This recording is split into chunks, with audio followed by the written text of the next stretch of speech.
In regards to the SKS, I want to go into the history of Simonov and the carbine.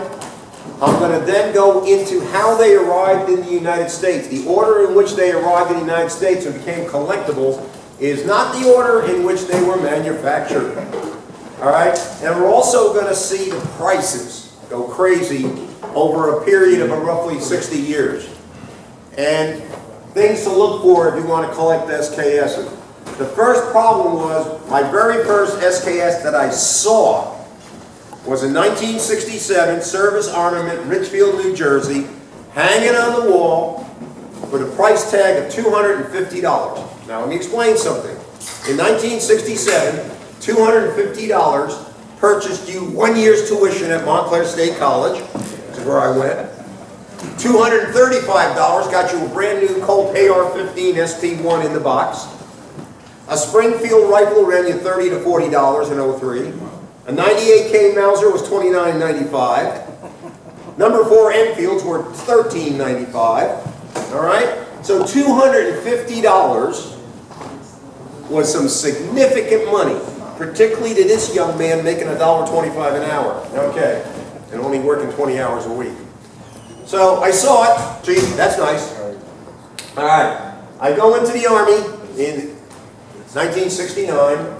Spend a whole year training to go to Vietnam, and then they're going to send me to Fort Hood, Texas. Okay, so I'm home on leave, and I walk in the Jeans gun room, Irvington, New Jersey.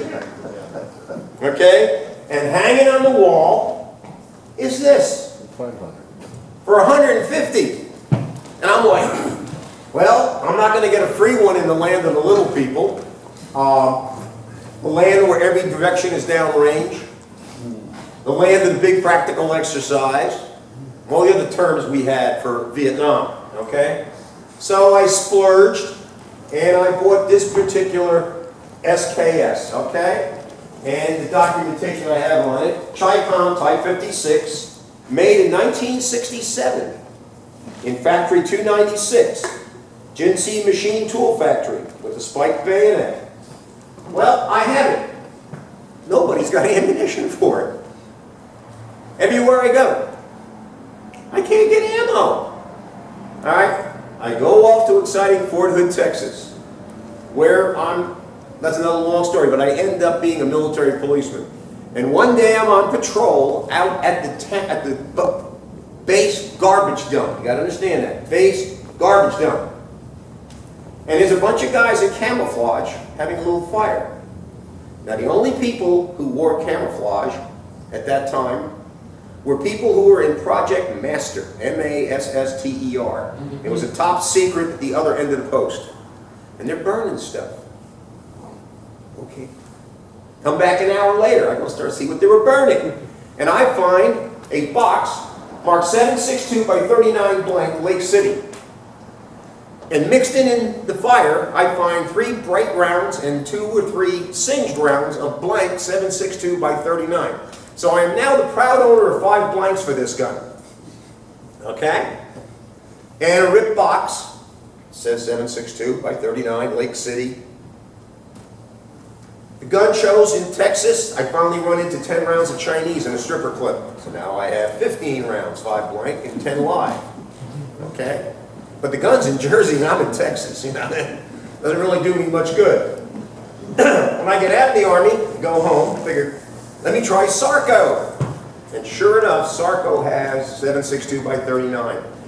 And when I look at the box, it was $6. Now, at that time, it cost you $2 for 20 rounds of 30-06 corrosive. So $6 for 20 rounds of 762 by 39. And I recognized the box.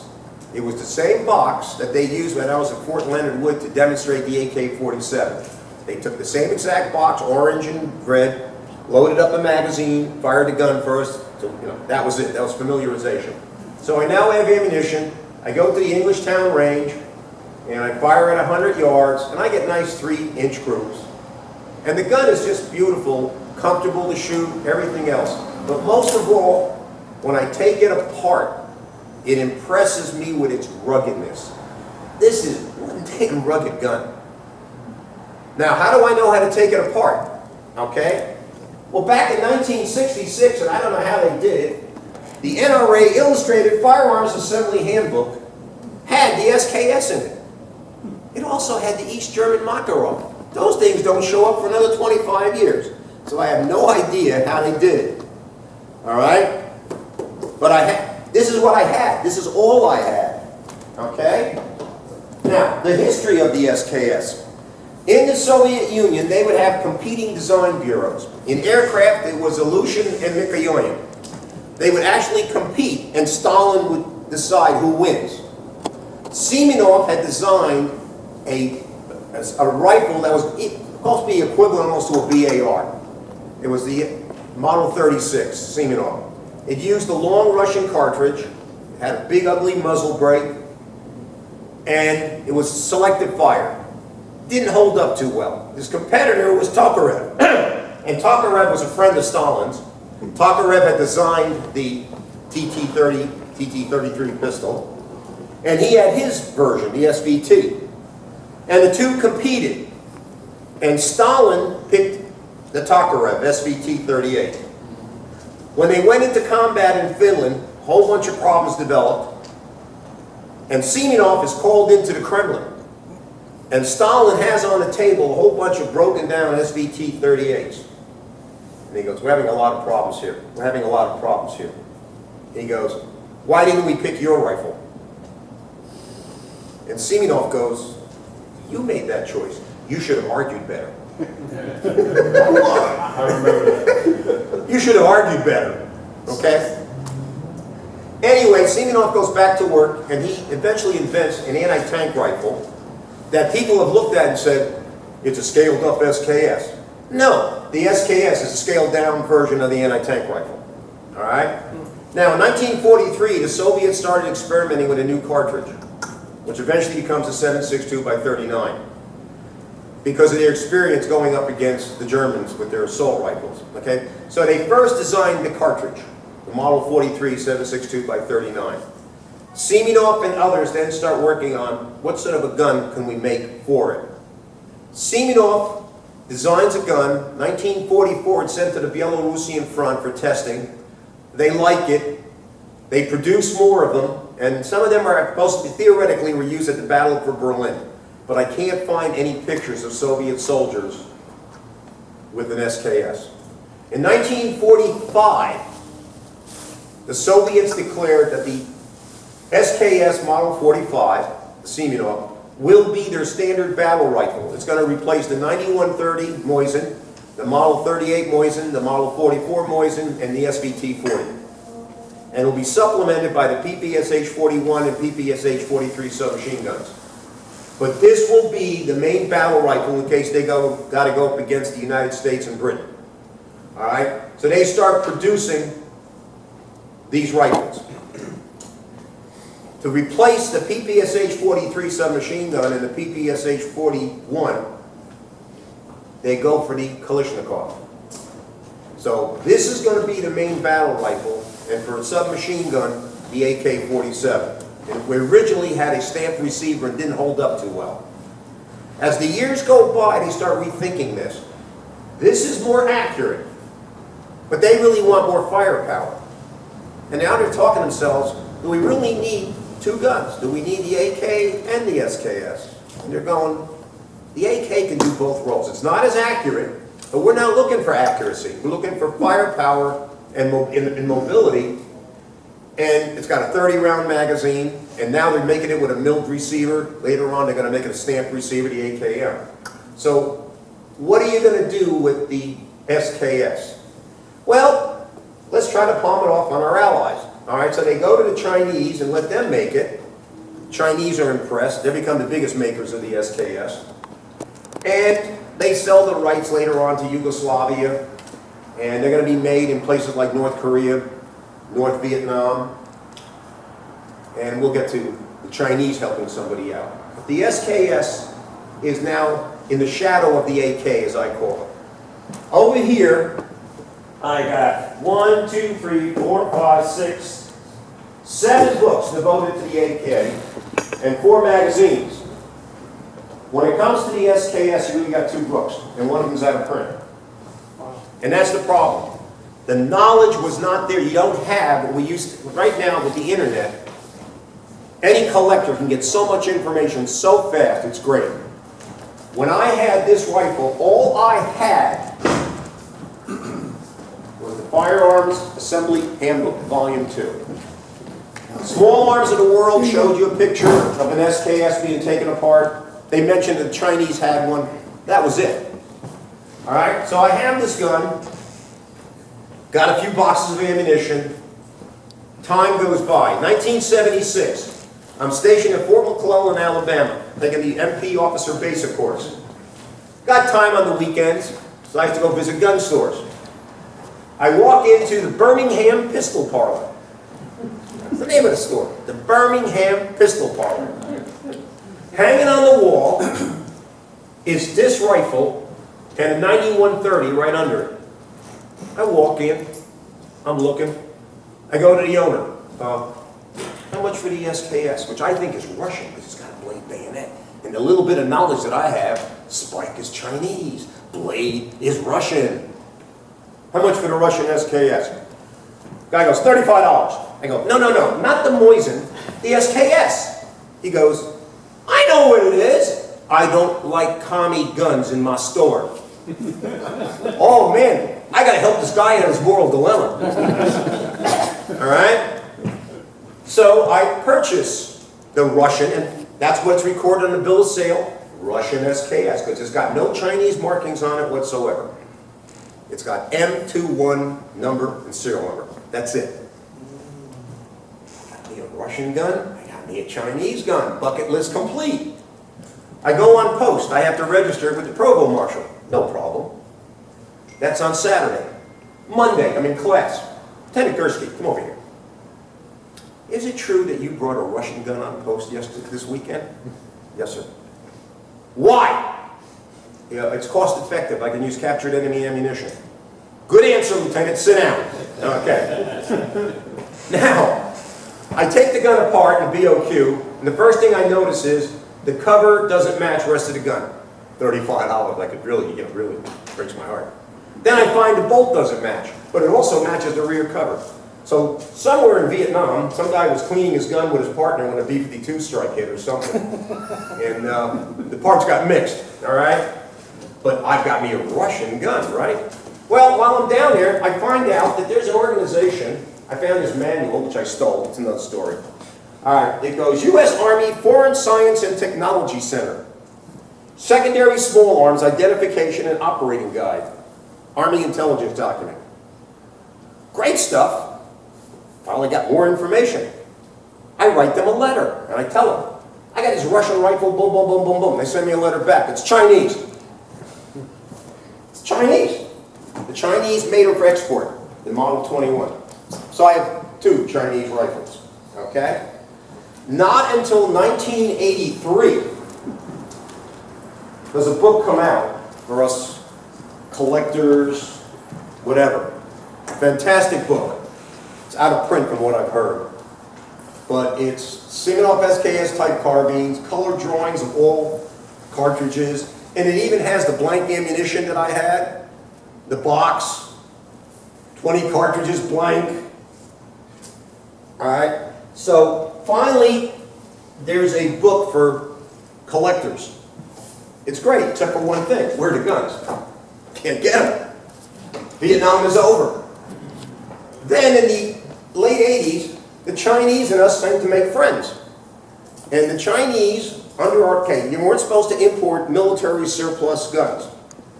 The Chinese claim they're sending us police guns.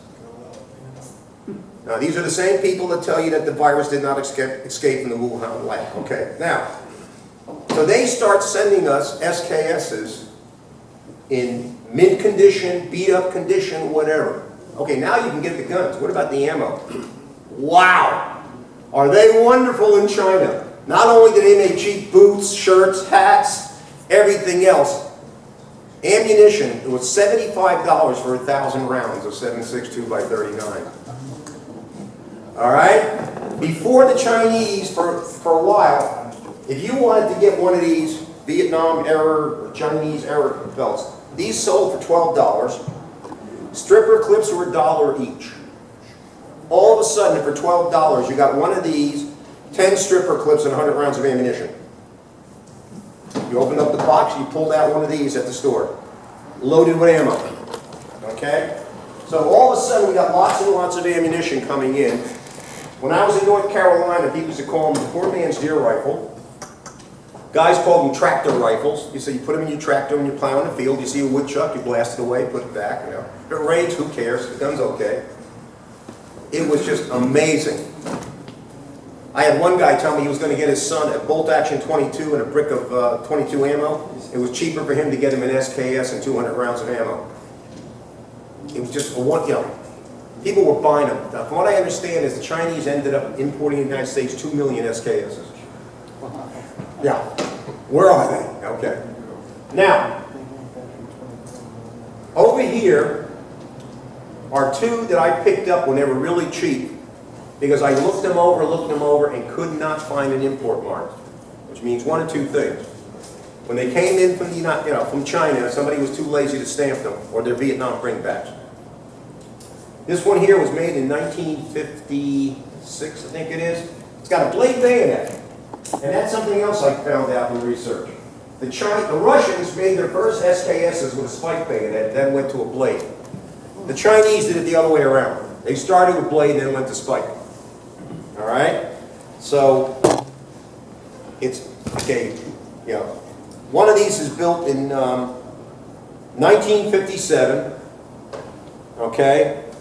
Factory code 26, or 296 Jinshi machine tool, no import mark. And then below it is one with a spike bayonet, made in 1974, factory 26, no import marks. And both of these guns are like in mint condition. All right.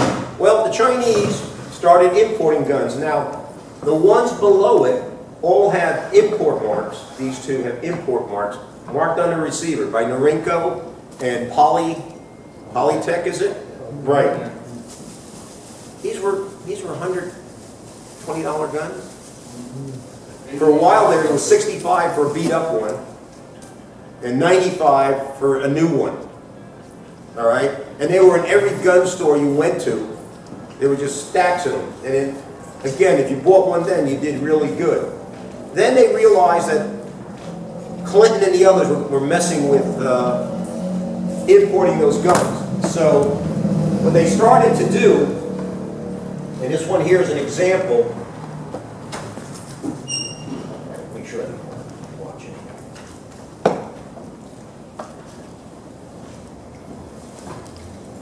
They put a fancier handguard. This fancy handguard is called the French tickler. If you have a child block on your YouTube computer, you will not figure out what it is. All right. Anyway, they made them. They didn't put a bayonet on them at all. There's no scratch marks here. They just left the factory without a bayonet. It's a sporting gun. This particular one has a muzzle brake on it that was put on that somebody in the club gave me because they found it a total waste. You could buy a buttstock extender that added about an inch, and that's a useful item. I have that on my AK, but add about an inch in the back. But this was the sporting version of the SKS. All right. Now, I think it's Val Forget contacted with the Chinese to create the cowboy carbine. Okay, no bayonet, shorter barrel, scope and scope mount, and now you have, a sporterized SKS for the American market.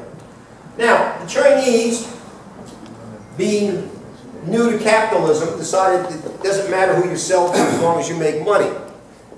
And unfortunately for them, they got caught in a sting operation where they smuggled in 2,000 AK-47 selective fire, and they thought they were selling them to a criminal gang, and it was the FBI. Now, you have to understand, Norinco is controlled by the Chinese military. It would be as if the Department of Defense owned Winchester and Remington. Any guns they make money, goes to the Chinese military. The Chinese military was selling anti-ship missiles to the Iranians. So Clinton decided it would ban anything from Norinco, Polytech, whatever, to the United States. That included ammunition, guns, whatever. So the Chinese market is basically shut down. So where are you going to get SKSs and what are you going to learn about? Well, if you're going to collect SKSs, you want to know a lot about them. This is only the 4th edition. I've seen the 5th and there might be a 6th. Joe Poyer and Steve Kahea, this is the book. It's all you need. You get this, but get the latest editions. I think there's 6 editions now. Because every now and then, new SKSs appear out of nowhere, which I'll explain when I go to the other side there. But all of a sudden, we knew the Chinese made them. We knew the Russians made them. We knew the Yugoslavs made them. And we then found out the East Germans made them, the North Koreans made them, the North Vietnamese made them, the Romanians made them, the Albanians made them. All right? So the Chinese market is closed off.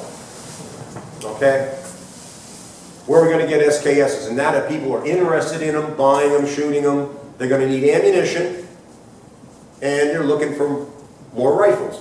So we're going to go into the other side. Got the camera there panning me? All right? We're going to get to this side. All right? Over here is the Russian. The ones that everybody wanted because marketing convinced you that this was better than everybody else's, okay? It's not really. For us really old-timers, it's the difference between a Pinto and a Mercury Bobcat. All right. So this is the Russian ones. Now, the Russians could not meet the Chinese price. Got close. They wanted like 150, 175. But they had to convince you that the quality was so much better, everything else. And now you got collectors. It's a variant. All right? Now, oh geez, you should be a member of the club. Dealer. Freddie Red. Yeah, Freddie got me this. He ordered it. I think I paid like 175 or 200. It's a Russian Tula 1950 SKS. And they're still in great, great demand. I was on the town council and the chief of police came up to me and he goes, I know you collect guns. You want to get an SKS cheap. So what's the story? We got a dealer that will sell to members of the police department and other interested people SKSs for I think it was $140 each. But we have to get 12 customers. Do you want to go in on it? I said, sure. And about a week or so later, he shows up with this box that says Russian SKS 45 KBI. All right? And in it, there's a few of them out here, is a reconditioned Russian rifle with the black bolt rather than a shiny bolt. Some of them, you could also pay more and get a shiny bolt. All right? I just bring this up. It came in a box. You got a sling. You got, the bayonet was detached and put in the box with it. But here was the thing. When these were rare in the United States, somebody went to ATF and said, shouldn't they be declared curios and relics? Yeah, you can hardly get them. So before the Soviet Union collapsed, these were declared curios and relics. When the Soviet Union collapsed, these were flooding the United States. Okay? And people were glad to get them. At the Allentown Gun Show, some of you were there this weekend, was it 1,250 for one of these? And they only had 2. They had 2 for sale, 2 different people. Yeah, 2 different dealers. They wanted $1,200 for a gun you could have bought for less than $150. In the box, though, in the box. Oh, it came in a box. Came in the box. A box. All right? Now, with the Russian guns flooding into the United States, you had another problem. Clinton, Hillary in particular, got very upset, and she got the Russians to do a voluntary restraint on any semi-automatics coming out of the former Soviet Union. Because the Russians had warehouses full of P-38s, Lugers, Radams, G-43 rifles, SKSs, that were part of their war reserve, that they had no need for.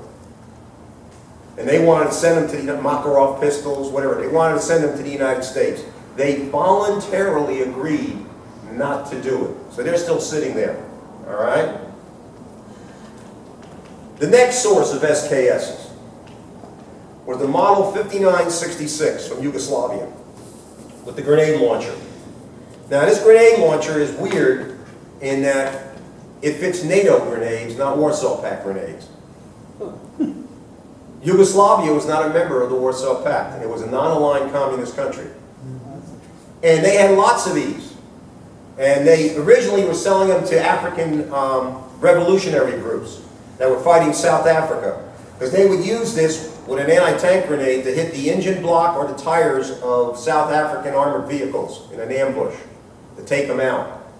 But these were rare in the United States, but they were in all the Army manuals because they were popping up around the world. The Yugoslavians basically were exporting these to anybody that wanted to launch grenades, all right? And all of a sudden, they pop up in the United States for the price of, I think it was $500 or $600 mint condition. I don't know who bought them, but within a couple of months, the price was down to $200. Because I don't think anybody really went crazy over the grenade launcher model. There's two models. This is the Model 5966, and there's the Model 5966A1. Something to do with the vents on the grenade launcher. The problem with the Yugoslav guns, they're not chrome lined. Everybody else chrome lines their barrels. The Yugoslavs didn't. So if you've had corrosive ammunition through it, also when they sold them in the country, most of them were coated in cosmoline like that one. And at one of our winter shoots, we had a person who couldn't get the gun to fire. We opened it up, it was just smeared with cosmoline. And it froze, you know, in the cold weather, it had gelled. Things to watch out for with guns that are in cosmoline. The firing pin on the original Russian ones had a little spring, so it would go back. A lot of the other countries figure it's free floating and they have hard primers. If you have soft primers and the firing pin gets gumped up with cosmoline, you can get a slam fire. So, you know, make sure it's pointed up and down range. But the Yugoslav guns. But now, before the 5966, you had the Model 59. These came into the country first. And there were lots of them. And one day I was at Sarko and I ran into one like this, and I'm looking at it and I'm going, it's Yugoslav. No grenade launcher. Never had one. Because there were ones that had them sliced and everything else so they could be legal in California. California had a thing about grenade launchers on any gun. Okay. And the gun was cheap. It was like $75. And I said, I probably have the only Model 59 in the United States. And it was stamped on the side by the importer, 59/66, but it was the 59. I had it for a good number of years. I used it as a shooter. Then I found this one that's all matching. The one I had was mismatched. But this is a Yugoslav 59, which again came before this, but very few made it into the country. And that's one you can see. The blade is not as shiny, and it doesn't have all this extra stuff for launching grenades. Then it appeared that, well, there aren't too many other guns left. Well, North Vietnamese. North Vietnam in 1964 actually started producing SKSs. But in 1965, the B-52s took out the factory. So there weren't that many made. When I was at Fort Bragg, there was a pawn shop that had a North Vietnamese SKS. And when SKSs were selling for under 200, the owner wanted 600 for his North Vietnamese. And it looked like it had been dragged through the Mekong Delta, so I didn't buy it. But that's a rare one. Another real rare one, North Korean. They've appeared at Rock Island Auction. How a North Korean SKS made it into the U.S. would be a story all of its own. East German, they made some. I've seen one. It was at Allentown. It was a display of Vietnam bringbacks. So they made it to Vietnam. And I understand is that when East Germany was collapsing, they sold like 10,000 of them to the Croatian police or something, and that's where they still are. All right, so it appeared that that's the end of the SKSs. It's Chinese, Russian, Yugoslav. Then in the year 2000, Sarko gets a shipment of Romanians. And they're going for $200 to $250. Okay? The Romanian gun, great shape, great condition. They're definitely very closely aligned with the Russian guns. Okay? Yeah, my Romanian was made in 1958. And it was imported by St. Albans. But it's in great shape. Well, that seems to be the end of the SKSs. even in the books. And Albania goes along. It seems that in 1960, the government of Albania was very mad at Russia because Russia was giving up on Stalin, and the dictator of Albania, Hoxha, I think his name was, H-O-X-A, he loved Stalin because he was going to be the next Stalin. Now, Albania is the poorest country in Europe, 3 million people, and they probably got 6 million guns. Albania is an example of a homeless man living in a shelter, but he's got a Browning 1917 water-cooled mounted in front, just in case you want to break in and steal his shit. You know. They built 750 bunkers in Albania for a population of 3 million people. They had warehouses full of guns left over from World War II. They also went and made friends with the Chinese and developed their own SKS. And that's what this is. This is an Albanian SKS.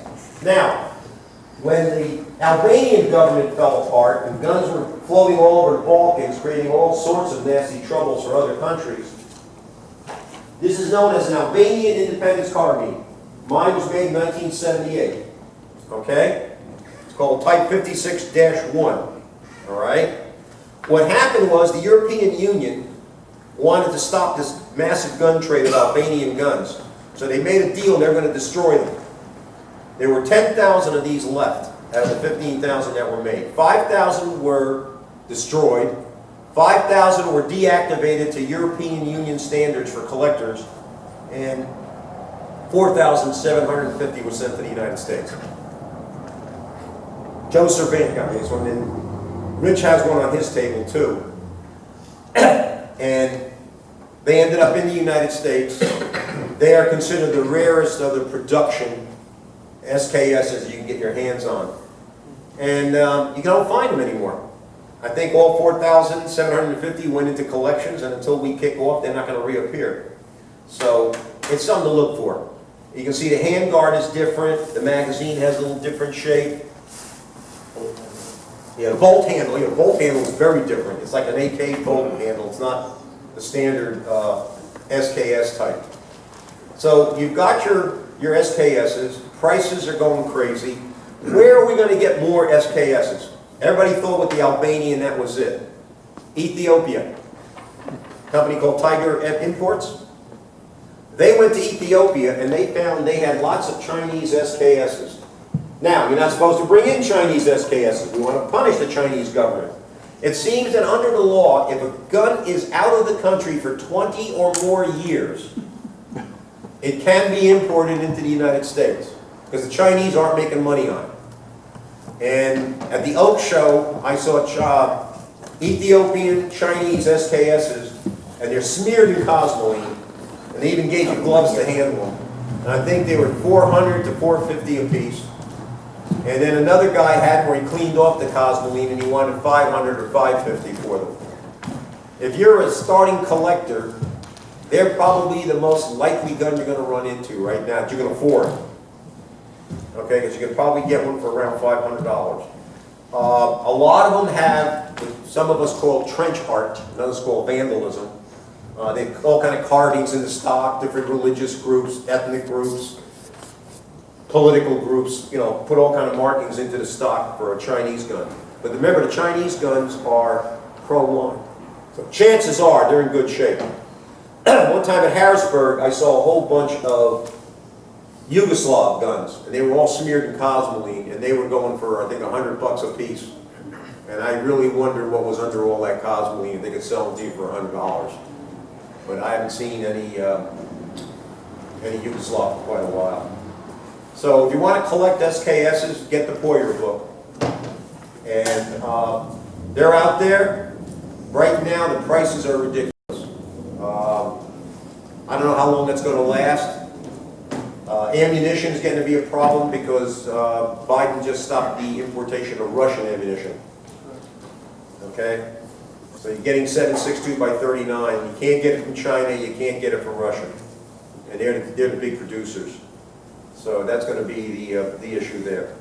I said the SKS is a very comfortable gun to shoot, and it's very, very rugged. About 3 years ago, I had a Marine who used to be a Marine embassy guard in Costa Rica, Colombia, in Israel. And he brought me his SKS. The wood consisted of 2 inches of wood right here. Everything else was sandblasted. Can you fix it? Took a chance. I took the thing apart. The springs were all rusted. I ordered a spring kit, picked up a stock, put the gun together, works fine. These guns can take a lot of abuse. It is a simple but very rugged firearm. And it started out as a Vietnam trophy, then it became a shit-hit-the-fan rifle, and then it became an expensive collectible. All right? But if you really, I strongly recommend you get at least one in your collection. If you're going to collect milcert, get, whether it's Chinese or Yugoslav or Romanian or Albanian, get one. They're rugged guns. They can take a lot of abuse and use. Any questions? I'll try to answer them for you. There not being any, I guess I thank you very much for putting up with me. Oh, all right, got a question, Will. Yeah, I have a Norinco, Okay.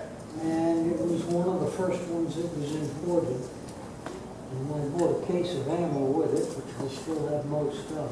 Yeah, one of the things about when the guns first came in, CAI and others, they would put an import mark under the barrel where the cleaning rod hit it. I mean, you had to search for the import mark. And that led to some fakeries, I call them. Oh, this is a Vietnam bringback. You go home and you see CAI import under the barrel.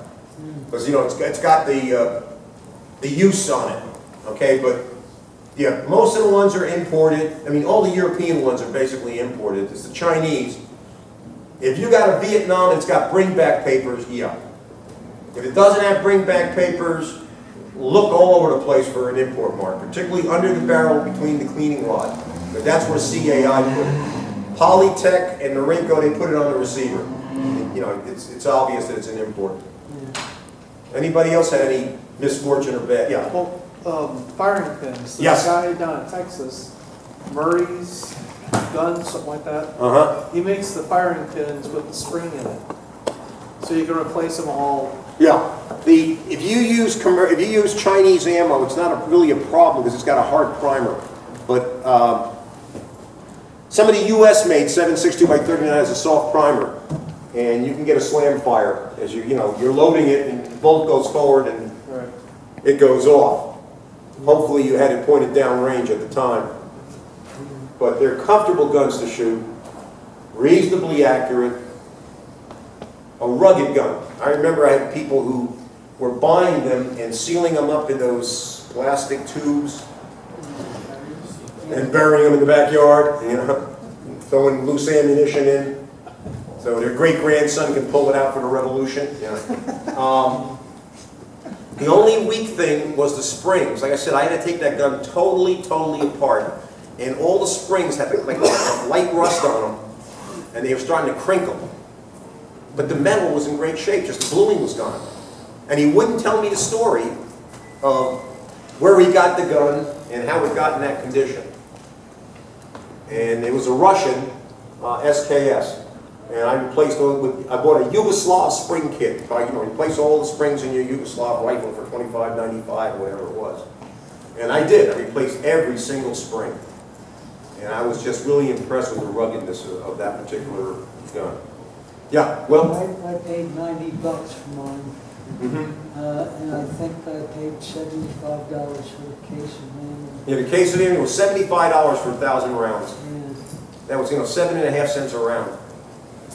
For a while there, I think it was Newt was telling me, there's Newt. If you wanted to reload ammunition and you went into a store and they had Chinese ammo, for what it would cost you for primer, powders, and bullet, it was cheaper to buy a complete Chinese-made round. You couldn't beat the prices. If they had been allowed to continue to import ammunition, they probably would have put every American ammunition company out of business. Their prices were just so and it was quality. If not, they were selling junk. They were selling quality stuff. Any other questions? There not being any, some of you guys probably have families you have to go to, right? Yeah. All right.